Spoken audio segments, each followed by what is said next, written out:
Hi friends, Sarah here with The Holy Mess. This is the Faith Over Fear series, and we are on day 28, and we are reading in 1 John about God's love for us. And today I want to share with you a really important concept that has been so meaningful to me about looking at a situation or a person with eyes of faith. So this is the Faith Over Fear series. You can get the download on my website. It's totally free. That's theholymess.com. So let's read today's passage, which is 1 John 4, verses 16 through 19. Okay, this is what it says. And we know and rely on the love God has for us. God is love. Whoever lives in love lives in God, and God in him. In this way, love is made complete among us so that we will have confidence on the day of judgment, because in this world we are like him. There is no fear in love, but perfect love drives out fear, because fear has to do with punishment. The one who fears is not made perfect in love. We love because he first loved us.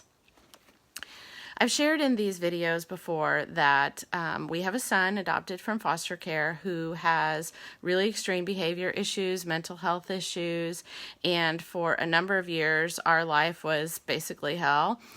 He raged on a regular basis. He was unsafe. He tried to hurt us. He told us daily how much he hated us. He was a danger to his siblings and other children, very violent, very aggressive, in and out of mental health hospitals, and eventually spent a significant amount of time in residential treatment.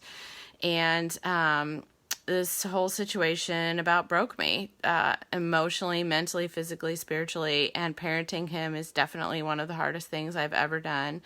He's doing very well now. He's 16, and we've made so much progress. But those years, especially from the time of he was like 10 to 12, and I'll put some links below this video. I've shared about it more on my website. It was so hard, so hard to parent him. And he truly did not have the capacity at that time to love us back or even really have even the most basic relationship with us. And I know as parents, like, it's not our job to like accept our children's, like, for them to love us. We're supposed to love them.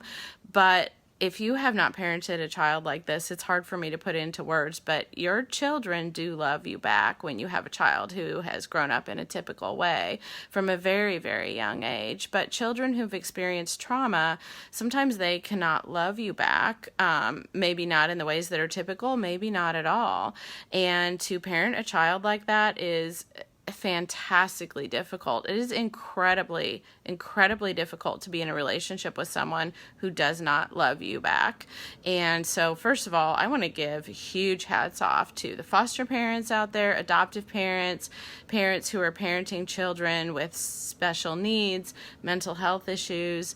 This is hard. And so if you have some of those people in your life, would you please give them some love, give them some support, take over a casserole, send them a card, send them a voicemail. I don't know, whatever you need to do, but please give them some love, because this is so hard to do, very hard.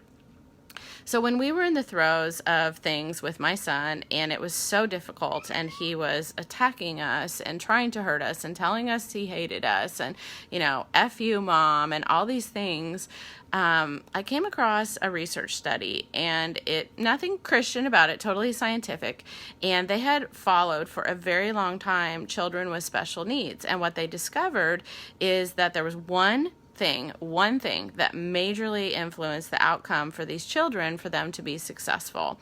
And that was the mother's belief that the child would succeed. And I've got a link to this. I'll put it on my I'll put it on underneath this video. I put it on my website. This really impacted me. Like, no type of therapy, no medical intervention, no pill, there was no one strategy that had as much effect as the mother's belief in the child. And so I remember this very distinctly, that I made a decision that day that I was going to look at my son and I was going to believe that he would be a successful human being. And there was no proof of that in our world at that time. But I decided that I was going to be very intentional and I was going to believe it.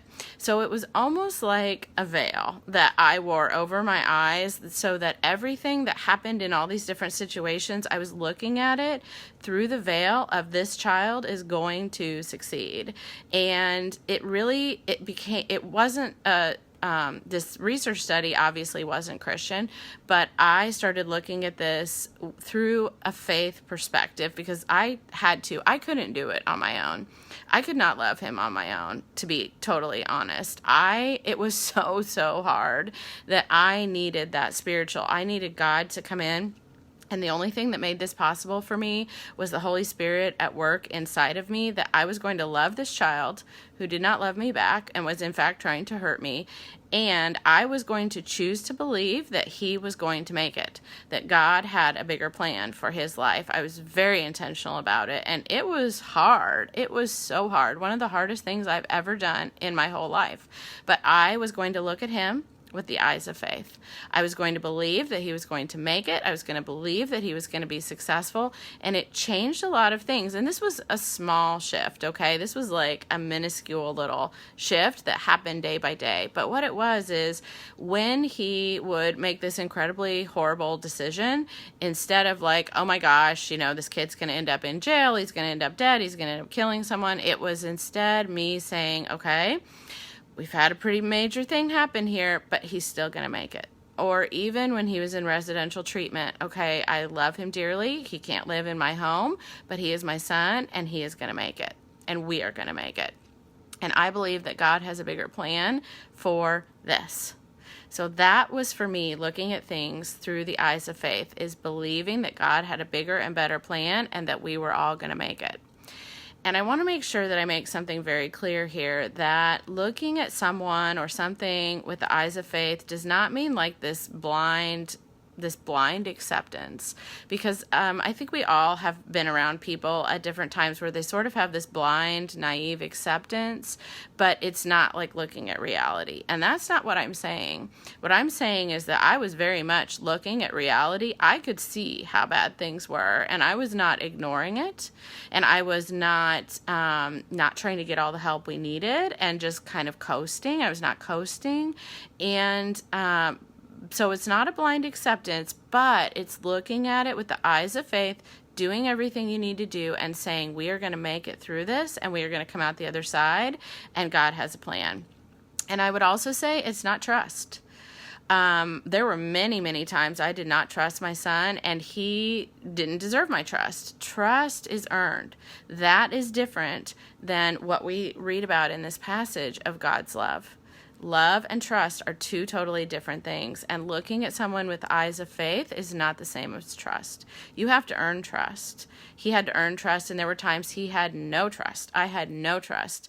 Every moment that he was awake, an adult had eyes on him, and he had an alarm on his bedroom door, and there are many other things we had to put in place in order to keep all of us safe. So did he have my trust? No, he had not yet earned that, but he had my love, and he had God's love, and he had my love that was powered by God's love, that was far beyond what I could have done in my humanness, because I couldn't do it in my humanness. I was completely broken in my humanness. My emotional, tanks had run out, but I was using God's love to look at him with the eyes of faith. So again, this is from 1 John 4. The one who fears is not made perfect in love, but perfect love drives out fear. We love because he first loved us. And this is what I believe it is to love someone with God's love, is that we look at them with the eyes of faith. All right, have a fabulous day. I will see you soon. Bye-bye.